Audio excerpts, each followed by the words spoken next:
E aí pessoal, tudo bem? Meu nome é Fernando Verchay, estou aqui para mais um vídeo do Futebol Descomplicado em parceria com a Academia das Apostas Brasil. A intenção do site é manter todos os usuários bem informados a respeito desse esporte, então depende aqui de cada um dos temas dos vídeos que a gente faz, mas seja jogador, campeonato, notícias, fatos históricos, tudo isso vai ajudar você a fazer uma melhor análise de um campeonato, de determinada equipe e ter aí até um maior acerto em suas apostas.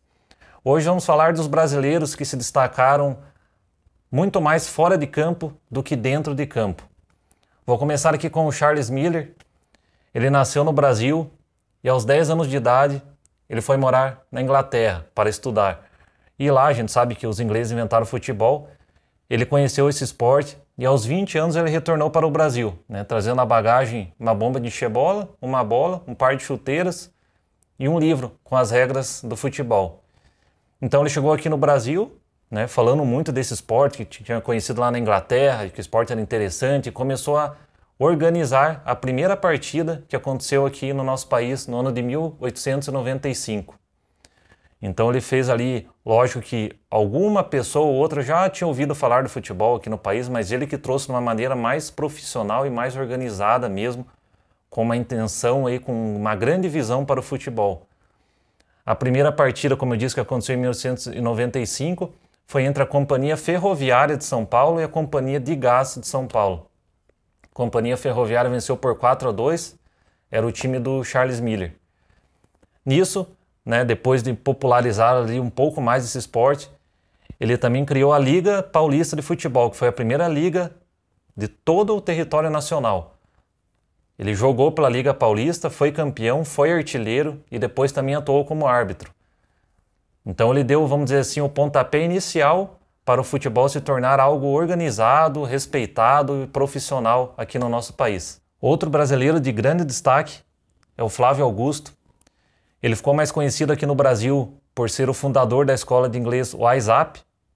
Vendeu alguns anos atrás por 900 milhões de reais e atualmente ele é o dono do Orlando City. Time aí que o Kaká se aposentou, ou seja, o Kaká era um empregado do Flávio Augusto, vamos dizer assim, para você ter uma ideia de onde esse brasileiro chegou. Como ele é um grande investidor, um grande empreendedor, ele já foi para os Estados Unidos com todo um plano, pois você pode perceber, por exemplo, ano passado, teve a Champions Cup, onde o Barcelona e o Real Madrid se enfrentaram lá nos Estados Unidos, então o esporte vem tendo um grande crescimento no país. Neste ano mesmo, Florida Cup, o Corinthians jogou com o PSV, inclusive no estádio do Orlando City. Então o Flávio Augusto ele tem toda uma visão desta forma, Ele começou realmente do nada, ele não vem de família rica, construiu a escola de inglês WhatsApp, tem a história dele, assim, diz ele lá que emprestou 20 mil do cheque especial e vendeu por 900 milhões. E agora é dono do clube nos Estados Unidos. Então ele, vamos dizer, é um brasileiro que inspira muita gente.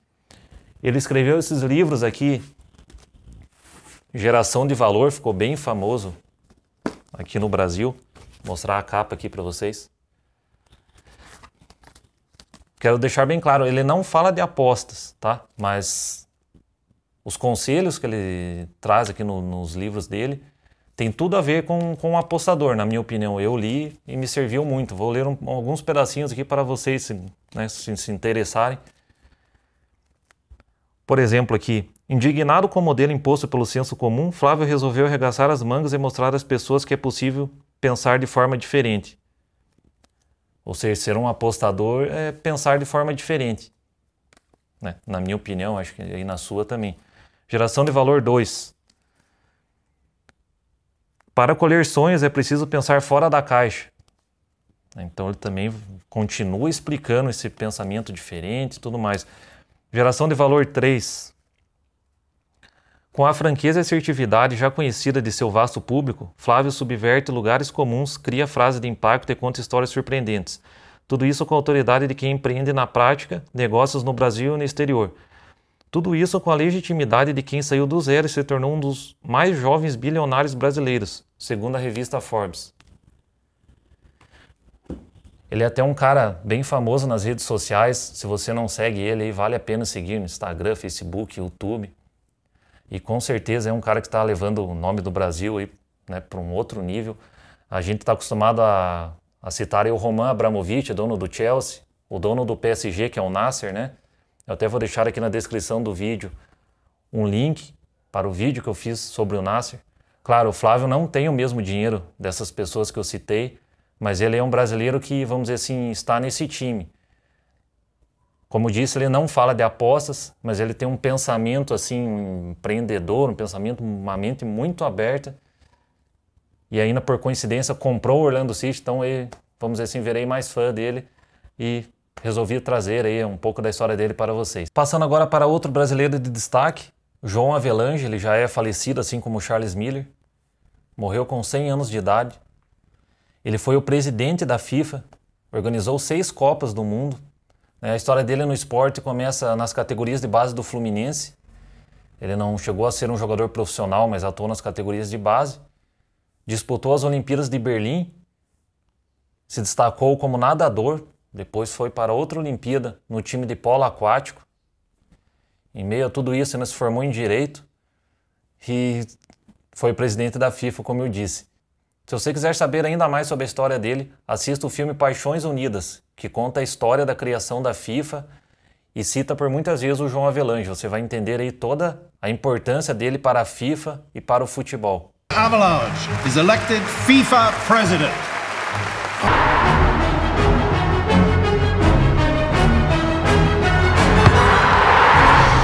Gentlemen, remember, you're making history. Em resumo, ele era um cara muito envolvido aí com esporte, desde natação, polo aquático, categorias de base desde criança, futebol, presidência. Então, assim, um brasileiro aí quase que completo. Ele ficou também aí mais, vamos dizer assim, o povo brasileiro conhece o nome, né, João Avelange, mais pelo Campeonato Brasileiro do ano 2000, onde o Vasco foi campeão, né, o Vasco do Romário, na época. Naquele ano a CBF estava com alguns problemas e não pôde organizar o Campeonato Brasileiro, né? Então passou o poder para o Clube dos 13, que não tinha o poder para rebaixar nenhum clube. Então foi feito lá aquele módulo amarelo, né? Acho que o pessoal aí lembra, foi um Campeonato Brasileiro com vários clubes, o maior Campeonato Brasileiro que existiu até hoje, e levou o nome dele aí em homenagem, né, a ter sido aí um grande brasileiro e, como eu disse, presidente da FIFA. Chegando agora a Arnaldo César Coelho, claro, todo mundo conhece ele, só quero abordar aqui um pouco mais a carreira dele. Ele começou a apitar em 1960, se tornou profissional em 65 e virou um árbitro FIFA em 68. Ele apitou ainda a Copa de 1978 e a Copa de 1982. No caso da Copa de 1982, ele apitou a final do Mundial. Preparado para repetir hoje a boa arbitragem do outro dia? Se Deus quiser, muito preparado, esperando que haja um bom futebol e que a arbitragem brasileira, mais uma vez, esteja num plano bastante superior. Aí está o brasileiro Arnaldo César Coelho, de um lado Klein, do outro lado Krzysztof, da Tchecoslováquia. E uma foto inesquecível para o brasileiro Arnaldo César Coelho. Foi o primeiro não europeu a apitar uma decisão de Copa do Mundo. Ainda teve a coragem de assinalar um pênalti. Itália, olha o perigo, foi pênalti!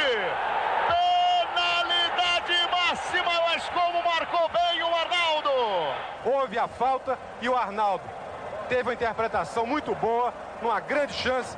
A Itália perto do primeiro gol, lá vai Cabrini, pé esquerdo, bateu, mal! Lógico, hoje em dia o destaque dele está muito mais na televisão, Rede Globo, todo mundo acompanha ele. Ele é muito famoso, programa Bem Amigos, Sport TV e tudo mais. Mas a carreira dele dentro de campo realmente foi muito grande. Apitou também várias finais de Campeonato Brasileiro, Copa Libertadores, Campeonato Paulista, Carioca. E claro, o auge dele é na Copa do Mundo. O brasileiro que mais apitou jogos em Mundial também. Então é isso, pessoal. Citei aqui 4 brasileiros de destaque. Futebol às vezes é um pouco injusto, né? A gente só olha para quem está lá dentro de campo, normalmente indo só para os atacantes, né?